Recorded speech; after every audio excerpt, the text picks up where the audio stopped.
छेड़खानी एक ऐसा जहर जो सिर्फ एक लड़की की जिंदगी नहीं पूरे सिस्टम की संवेदनशीलता पर सवाल खड़े कर देता है। आज हम आपको एक ऐसी ही दर्दनाक कहानी दिखाने जा रहे हैं जहां छेड़खानी से परेशान एक छात्रा ने अपनी जिंदगी खत्म कर दी। गुस्साए परिजनों ने थाने का घेराव किया, जमकर बवाल भी हुआ और घंटों हंगामे के बाद प्रशासन को झुकना पड़ा।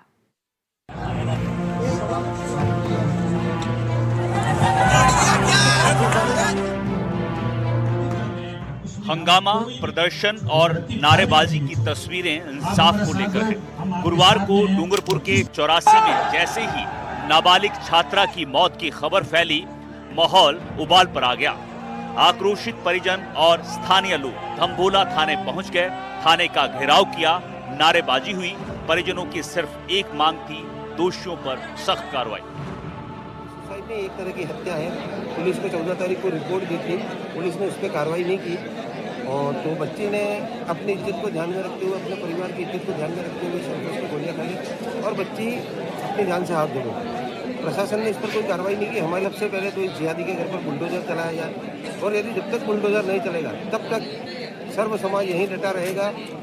सबसे पहली मांग हमारी है कि उस पर बुलडोजर चलना चाहिए। दूसरी मांग हमारी है कि जो भी अधिकारी जिसने रिपोर्ट लेकर कार्रवाई नहीं की उस पर हत्या का मुकदमा दर्ज होना चाहिए। 2 दिन से परिजन धरना और प्रदर्शन कर रहे थे। इस दौरान कई बार भीड़ उग्र हो गई और पुलिस के साथ धक्का मुक्की भी हुई। दरअसल स्थानीय लोग आरोपी के घर जाने के लिए निकले ही थे। इसी दौरान भीड़ को रोकने के लिए धक्का मुक्की हुई। हालांकि बाद में पुलिस अधिकारियों ने माहौल को शांत कराया। कस्बे में परसों आयुषी पाटीदार नाम की 16 साल की बच्ची ने जहर खा के आत्महत्या कर ली और उसके पीछे जो कारण है, जावेद खान एवं उसके परिवार के लोगों ने उस परिवार को और उस बच्ची को लगातार पीछा करके मारपीट एवं परेशान करने का जो कृत्य किया, जिसकी वजह से एक 16 साल की बच्ची आत्महत्या जैसा कदम उठाने के लिए मजबूर हो गई। सार्व समाज के लोग डटे हुए हैं। स्पीड कस्बा आज पूरी तरह से बंद है, सिमलवाड़ा भी बंद है और हमारी शासन प्रशासन से ये मांग है कि जिन लोगों ने ये घिनौना कृत्य किया है उनको बुलडोजर चला के बुलडोजर जो प्रक्रिया की जाती है वो की जाए। मांगों को लेकर सर्व समाज के लोग और परिजनों की कई दौर की बातचीत हुई। कई घंटे बाद आखिरकार मांगे मान ली गई। बता दें कि 14 दिसंबर को वो अपने घर से बीएसटीसी का फॉर्म भरने के लिए निकली थी। घर से निकलते ही गांव का युवक उसका पीछा करने लगा। छात्रा ई मित्र पर फॉर्म भरकर जहां जहां गई, युवक उसके पीछे पीछे जाकर तंग करने लगा। इससे परेशान होकर छात्रा ने 16 दिसंबर को शाम के समय जहर खा लिया। इससे उसकी तबीयत बिगड़ गई और बुधवार को इलाज के दौरान छात्रा ने दम तोड़ दिया। सभी की संवेदनाएं परिवार के साथ हैं, लेकिन इस प्रकार की घटनाएं यहां तक नहीं थमेंगी। हम सभी को मिलकर एक बड़ा जन आंदोलन करना पड़ेगा और सरदार पटेल सेना ये मांग करती है कि आयुषी पाटीदार के परिवार को 50 लाख का मुआवजा, उसके परिवार को सरकारी नौकरी और जो आरोपी हैं उनके परिवार पर बुलडोजर चलाया जाए। लेकिन बड़ा सवाल अब भी कायम है, क्या कार्रवाई हमेशा मौत के बाद ही होगी? क्या एक छात्रा को न्याय पाने के लिए अपनी जान देनी जरूरी थी? एक बेटी चली गई लेकिन पीछे छोड़ गई कई सवाल।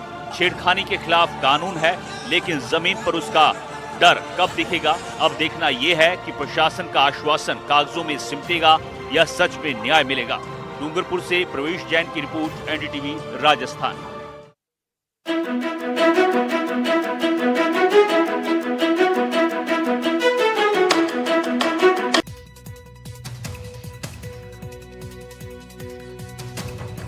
नमस्कार, एनडीटीवी राजस्थान देख रहे हैं आप और मैं हूं आपके साथ शिवानी मिश्रा। बुलेटिन की शुरुआत करेंगे बड़ी खबर के साथ। अजमेर से बड़ी खबर, जहां उर्स के दौरान हाई अलर्ट पर है अजमेर। खुफिया इनपुट के बाद से सुरक्षा बढ़ा दी गई है। पूरे दरगाह क्षेत्र को हाई अलर्ट पर रखा गया है। 5000 पुलिसकर्मियों की तैनाती है।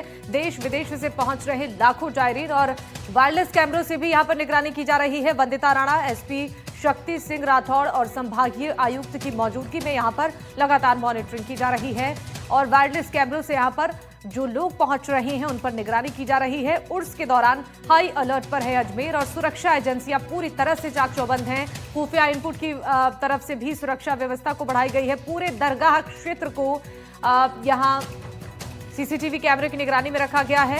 बता दें कि देश विदेश से यहां पर लाखों जायरीन पहुंच रही हैं और इतनी बड़ी संख्या में यहां पर जायरीनों के पहुंचने के बाद सुरक्षा व्यवस्था पूरी तरह से चाक चौबंद है और खुफिया एजेंसियां भी यहां अलर्ट मोड पर हैं। इनपुट के आधार पर सुरक्षा व्यवस्था को बढ़ा दिया गया है। 5000 पुलिसकर्मियों की यहां तैनाती है। किसी भी प्रकार से यहां पर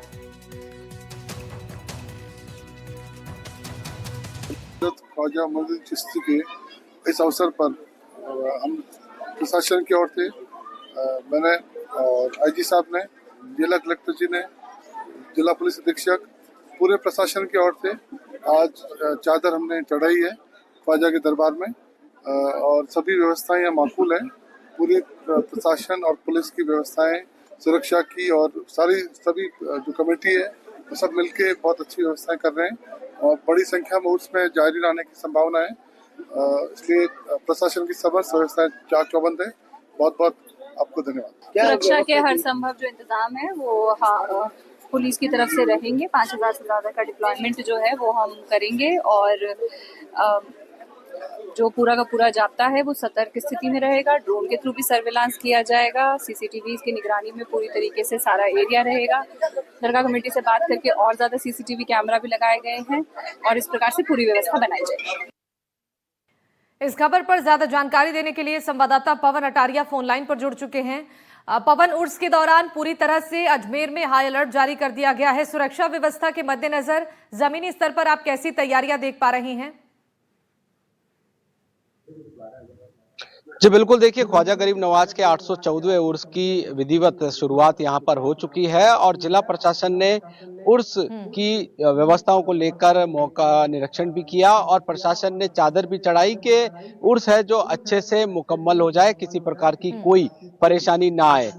संभागीय आयुक्त और जिला पुलिस अधीक्षक वंदिता राणा का कहना है कि अतिरिक्त कैमरे यहाँ पर लगाए गए हैं जो कि जिस तरीके से जो बाहर के जो बदमाश है अलग अलग राज्यों के, वो अगर राजस्थान की अजमेर की दरगाह में आकर उसके दौरान फरारी काटते हैं तो उनका फेस स्कैन हो जाएगा और वॉइस रिकॉर्डर के माध्यम से जो कैमरे हैं उनको सर्च करने की यहाँ पर प्रक्रिया करी जाएगी और ऐसे इस तरीके के कैमरे यहाँ पर लगाए गए हैं।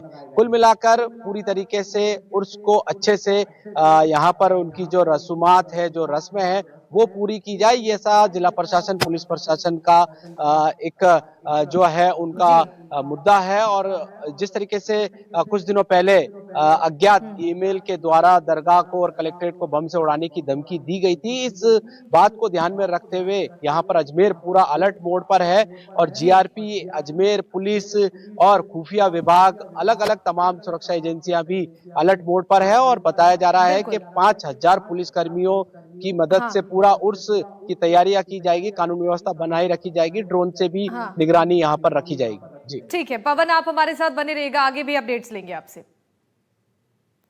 अब आगे जालौर से बड़ी खबर है। बिना भवन के संचालित हो रहा स्कूल, 20 सालों से खुले आसमान के नीचे पढ़ाई करने को मजबूर हैं बच्चे। विद्यालय के नाम पर भूमि आवंटन नहीं हुआ। मंदिर परिसर में विद्यालय का संचालन हो रहा है। स्कूल में अध्ययन कर रहे 92 छात्र और छात्राएं, गर्मी बरसात में भी पढ़ाई अब उन लोगों के लिए बड़ी चुनौती बन चुकी है और स्थानीय ग्रामीणों ने भवन बनाने की मांग रखी है। सायला उपखंड के दादल गांव में स्कूल की वजह से परेशानियां बढ़ चुकी हैं। दरअसल जो बच्चे हैं उन्हें स्कूल के अंदर पढ़ाई करने का मौका नहीं मिल पा रहा है और स्थानीय ग्रामीणों की ओर से भवन बनाने की कई बार मांग उठाई गई है, लेकिन अब तक कोई सुनवाई नहीं हो पाई है। पुराने वक्त पे जो भवन बनाया था वो भवन ये है, मैं आपको दिखाना चाहूंगा कि पूरी तरह से क्षतिग्रस्त हो चुका था। बारिश के मौसम में पानी टपक रहा था, डर सता रहा था बच्चों को और सरकार के आदेशों के बाद में उस भवन को धराशायी कर दिया था। दूसरी ओर बताऊंगा कि यहाँ पर जो ये स्टैंड बनाए हुए बच्चों के बैठने के लिए, ये भामाशाहों की ओर से बनाए गए हैं और भामाशाह यहाँ पर है जो बढ़ चढ़कर हिस्सा ले रहे हैं। लेकिन सबसे बड़ा सवाल ये उठता है कि न तो सरकार की भूमि, न विद्यालय की भूमि, न आखिर में भी सरकार द्वारा, शिक्षा विभाग द्वारा ऐसे कोई यहाँ पर कमरे बनाए हो, न ही कोई बरांडा बनाया हो। अदर झूल पे ये जो पेड़ों की छाव है, इस छाव के नीचे जो बच्चे हैं शिक्षा ग्रहण करने के लिए विवश है। आखिर में सुने कौन इनकी, आखिर में सुने कौन और कब सुनेगी सरकार, ये तो वक्त बताएगा। लेकिन सबसे बड़ी विडंबना ये देखिए, मैं आपको बताऊंगा, ये जो बड़े बड़े पेड़ पौधे हैं, इन पौधों के छांव में जो बच्चे हैं अपना जो शिक्षा है वो ग्रहण करते नजर आए। लेकिन यहाँ पर जो 3 शिक्षक है, 3 का स्टाफ है, उन्होंने कहा कि पूर्व की यहाँ पर ये समस्या है, पूरे पूर्व वक्त से है। पूर्व में जो बारिश का मूवमेंट था, उस मूवमेंट को देखते हुए यहाँ पर जो कमरे थे उनको सरकार के आदेश के अनुसार गिरा दिया था। हाँ, तो क्या समस्या है? जैसे कमरे भी नहीं है यहाँ पर, बरामदे भी नहीं है, पूर्व में जो कमरे थे वो भी गिरा दिए थे। है सर, इसमें क्या है कि ये बहुत पुराना भवन था, तो जर्जर था, बच्चों को बैठने के लायक नहीं था जी। तो फिर बच्चों को भवन में नहीं बैठा देते हम। एक टीन शेड वहाँ बना है, एक यहाँ बना है गर्मियों में, और ये बाकी ये छाव है पेड़ पौधों के, इसमें इसके नीचे ही बैठाते हैं। बाकी राज्य सरकार का आदेश के अनुसार इसको ध्वस्त करवाना था, तो इस बार ध्वस्त करवा दिया है और आगे हमने सूचना भेज दी है। और अभी नए भवन का तो जमीन है नहीं, स्कूल के नाम में खातेदारी नहीं है, तो अब भामाशाहों की मदद लेंगे हम। और हमारे यहाँ अच्छे भामाशाह है, उनकी मदद लेने के बाद में हम यहाँ नया मतलब जैसे कोई भवन है या फिर और कोई वैकल्पिक व्यवस्था करेंगे। दूसरी बात,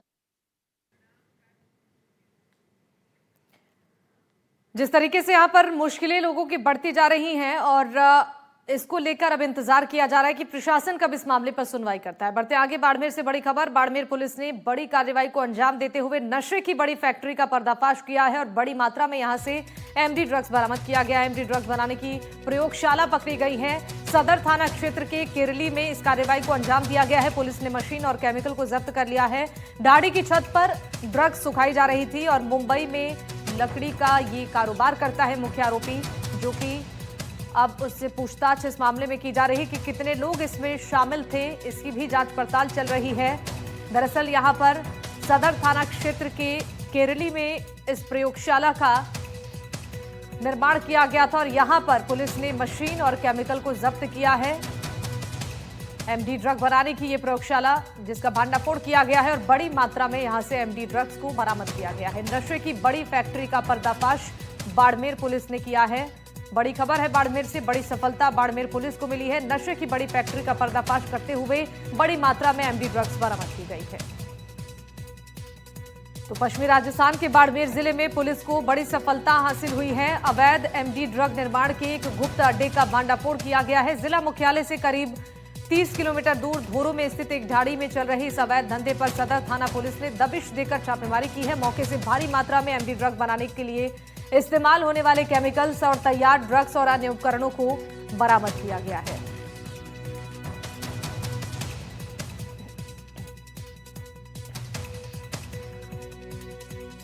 इस खबर पर ज्यादा जानकारी देंगे हमारे सहयोगी भूपेश आचार्य, हमारे साथ लाइव जुड़ रहे हैं।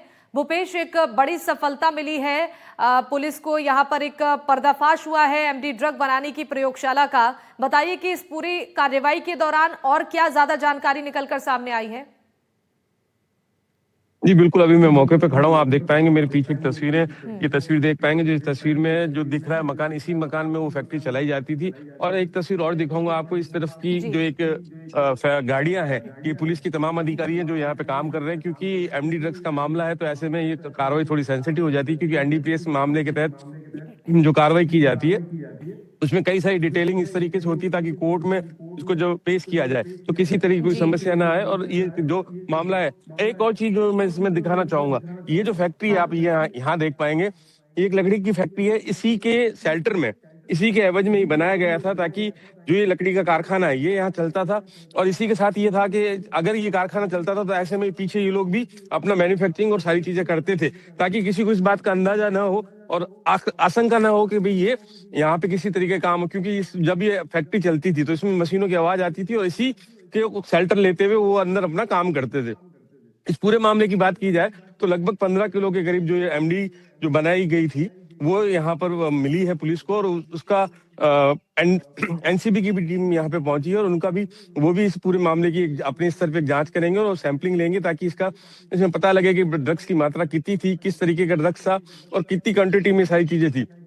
बात की जाए बाड़मेर जिले की, 18 महीने में तीसरी कार्रवाई है। इससे पहले 2 फैक्ट्रियों का और भांडाफोड़ हुआ है।